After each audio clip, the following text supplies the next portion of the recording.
La forta crisi econòmica que vivim actualment i que és notícia cada dia afecta cada vegada més a persones més properes al nostre entorn. És per aquest motiu que TV3 ha decidit com a fet excepcional aquest any fer la Marató per la Pobresa, un programa de 13 hores en directe el proper 27 de maig per recaptar donacions per als més desfavorits. L'Ajuntament anunciava aquesta setmana que s'uneix a la Marató per recolzar des de Reus els que més ho necessiten. I avui, a Reus a Prop Notícies, hem volgut anar més enllà. Com funciona la Regidoria de Benestar Social? Què ha canviat des de l'inici de la crisi? Iniciatives com les de la Marató ajuden a conscienciar la ciutadania? Parlem amb Montserrat Vilella, regidora de Benestar Social. Pensem que la ciutadania s'ha de sumar, o ens podem sumar a totes aquelles iniciatives que facin que tinguem una societat més justa.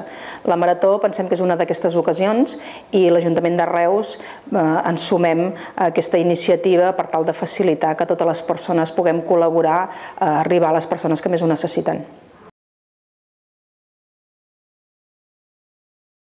El que busquem és que tots plegats siguem conscients que tot Catalunya estarà al costat de les persones que s'ho passen més malament.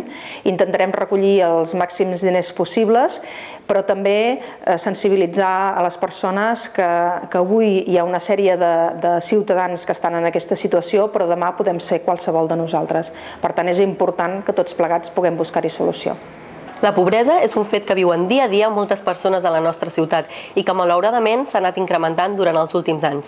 Més enllà d'iniciatives com la Marató, hi ha organitzacions que ajuden de forma voluntària perquè els més necessitats puguin menjar, vestir-se i cobrir les seves necessitats bàsiques. A Reus a Prop Notícies hem volgut conèixer dues d'aquestes organitzacions per saber què fan, com funcionen i què necessiten per poder tirar endavant. L'objectiu de la Càritas Interparroquial és atendre a les càritas parroquials, és a dir, que concretament al radi de Reus ne tenim 9, atenem en 9, però en independència d'aquestes 9 parròquies que estan atenent directament als usuaris, nosaltres aquí tenim programes per atendre a la gent que directament no els poden atendre a les parròquies. També dins d'aquest programa tenim un altre curs destinat a la gent que els hi podem ensenyar a cosir. Tenim un curs de llenguatge, un curs de suport pedagògic que està destinat als infants petits que els demanen feina a les escoles i que venen aquí juntament amb professors i professores que ja estaven jubilats o que estan jubilats i que els ajuden a fer la seva feina. Vull dir, estos són els programes en què realment atenem, però en independència d'això i el que és molt difícil d'explicar són necessitats puntuals que té la gent de diversos tipus i que lògicament quan se'ns ve a demanar ajuda ho hem d'estudiar i veure si podem atendre-la o no.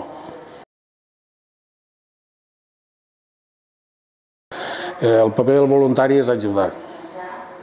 Però jo diria, moltes vegades, quan parlem dels voluntaris a Càritas, que cada ONG tenim una característica diferencial, o per almenys ho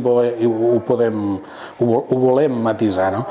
Però la característica principal del de Càritas és el que t'he dit abans, és a dir, quan ve i entra una persona per aquí, el principal objectiu és que s'hi senti acollit. No és fàcil i no estem parlant de diners ni resoldre situacions, sinó que aquella persona vingui aquí i no es senti avergonyit perquè necessita una ajuda puntual i que nosaltres, com t'he dit abans, li podrem donar o no, però el que sí que és l'hem d'atendre amb tota la dignitat que mereix la persona.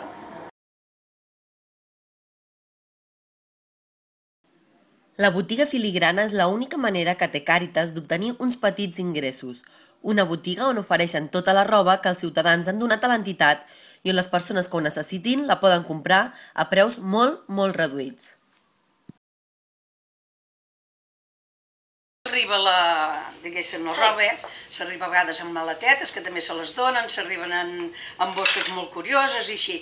Llavors aquí hi ha unes senyores i unes noies, perquè també d'allà, i llavors ho anem anant repassant tot, a vegades si hi ha alguna coseta per cosir, doncs ho agafem, ho seleccionem aquí al darrere, posem senyores, noia, nens petits, senyor, i anem fent maletes i joguets. I el que es fa falta és molta sabata de senyor, perquè la senyora se la canvia molt sovint, pel senyor no se la canvia tant. Ens ho portem a la botiga, allí també ho classifiquem, posem lo del nen, lo de senyora, lo de senyor, i ells trien, i cap de 5 minuts ja està tot manat, però bueno, l'endemà ho tornem a fer. I és així, el procés és així.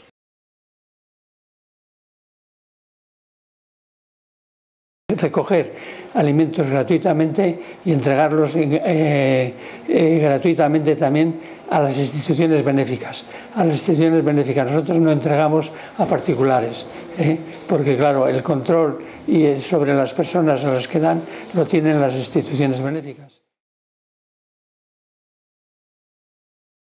Bueno, pues el número de instituciones realmente no ha aumentado mucho, porque claro, ya hace tiempo que estamos y las instituciones ya se habían inscrito. Sin embargo, se ha aumentado mucho el número de beneficiarios.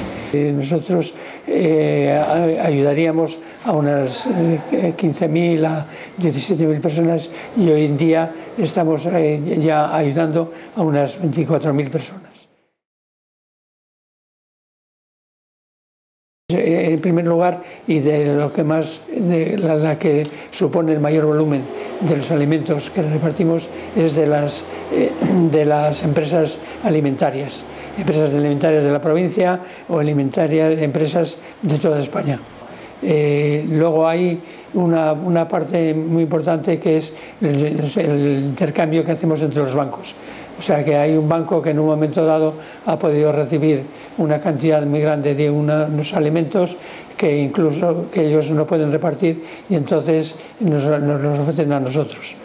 El Ministerio de Agricultura nos subvenciona fruta, verdura a través de las cooperativas. Hay varias cooperativas que tenemos contratos con ellas y ellas entonces de vez en cuando y según nuestras necesidades nos suministran las frutas y verduras. El aceite de cualquier tipo de oliva o de semillas y luego el azúcar. Esos son los alimentos que menos nos dan. Hay bastantes voluntarios, lo cual quiere decir que, bueno, pues que la labor engancha, ¿no? O sea que la gente comprende la utilidad de ello